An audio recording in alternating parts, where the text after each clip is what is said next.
What's up, everybody? I'm Michael Allen, and this is the Movie Minute. This episode of the Movie Minute, we're talking about Wes Ball's newest addition to the Planet of the Apes reboot series, Kingdom of the Planet of the Apes. So let's jump on in.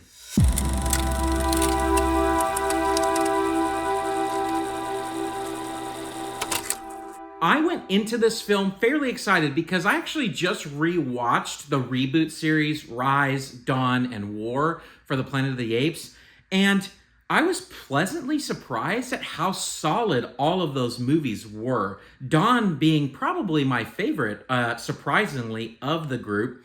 One of the unique things about this film series is in the reboot, Andy Serkis plays Caesar, and they were doing just technological leaps and bounds in the world of facial performance. So where they would put the little dots on his face and they would record him performing the role, and they would map his facial reactions onto a CG character. It was groundbreaking at the time, and it has advanced in incredible ways to today. Essentially, without any spoilers, the plot begins right after the end of War for the Planet of the Apes, where we kind of see the end of Caesar's story, and then we zoom ahead generations later to really seeing the true Planet of the Apes. And whole societies are built, and we jump in with Noah, who's played by Owen Teague, and his friends, and they are on a coming-of-age activity to basically prove that they can be adults in their society. And then the film then progresses along this line truly of a coming-of-age and a leadership story about leadership and family and loyalty, all surrounding Noah and his place in this new Planet of the Apes. That's all I'm going to share with you in terms of plot, because I don't want to spoil anything for you. Really quick before we jump into what I liked, do me a huge favor, hit that like and subscribe button if you love movies, and come on this movie journey with me to give you non-spoiler reviews and whether movies are worth it in the theater or not. Without further ado, let's jump into what I liked. Above everything else in this movie, what really rises to the top is the world building. The production design, the effects are all just so incredible. It's really a weird thing going into a movie nowadays and just seeing something that you know isn't real, but looks so real that it's like convincing your brain that this exists in some reality somewhere. And that is absolutely magical. That's why the movies are amazing. That's why I really loved the first movies, the world building of this film. And honestly, historically with Planet of the Apes, even the original series, the world building is so interesting. One of the really cool things that they do with this series is they're able to tell human stories through apes.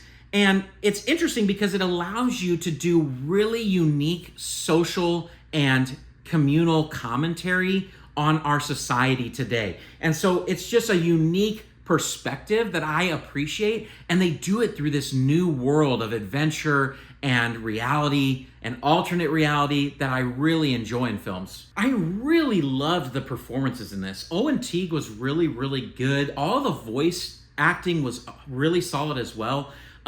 Kevin Durand as Proximus, we'll talk about him in a second. This film did something very interesting with character, because it's almost like they took Caesar, who was the main character of the original trilogy, and it's like they split up his personality into several different things, and we got to explore the elements of his personality, which is super fascinating. Noah is kind of like the curiosity and gentle aspect of Caesar. Then you have Proximus, who's like the vengeful, powerful side of Caesar. And then you had Raka, played by Peter Macon, who is really the leadership and wisdom side of Caesar. And it's like they presented Caesar in these three different characters, and it was very, very well done. I really enjoyed it. Freya Allan also does a really good job as the lone human character in this film, but we'll talk about her in a second. The whole world building of this story in terms of plot is so strong. I was totally drawn in. And I'll also say the end of the film is really strong as well. Lots of high action, lots of intense sequences,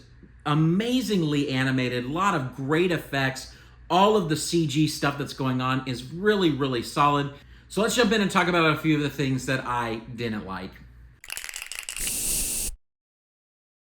There was only really one main thing that I didn't like about this film.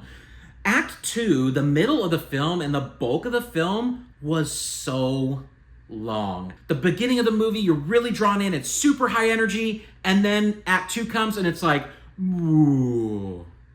And it slows down to a snail's pace. I think it really boils down to Freya Allan and her character of May, because this film is really about Noah, and it's about the apes. And as they dug more into the human story, it kind of misses, I think, the specialty of what these movies do. Raqqa was really the highlight of Act 2, and after all those events play out, it really got slow, and I found myself pretty bored, honestly. But then, obviously, it ramped back up into Act 3, and so I found myself a little jaded because I was really bored in Act 2. Action, high energy comes back at the end, kind of redeemed it a little bit, but it still was super slow.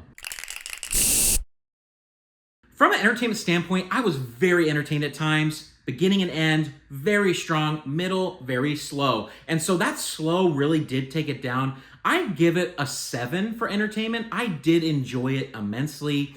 From a critic's rating, I thought the writing was just okay. The characters were great, and some of the aspects of the characters and the development that they were doing and a lot of the layering, like I said, with Caesar was solid. And so I'd give it, from a critic's standpoint, I'd give it an 8 out of 10 because of the world building and the character work were really, really solid. So 7.5 out of 10 for Kingdom of the Planet of the Apes. And I will say, I'm genuinely excited about the future of the series. I just think it's a series that really brings something unique. This is definitely a popcorn bucket, just with the caveat that it is a little slow in the middle. If you enjoy the original reboot, you're gonna enjoy this film, and you're gonna enjoy future installments as well. If you like this episode, hit that like button. Would love to have you join this community with me. And until next time, everybody, peace out.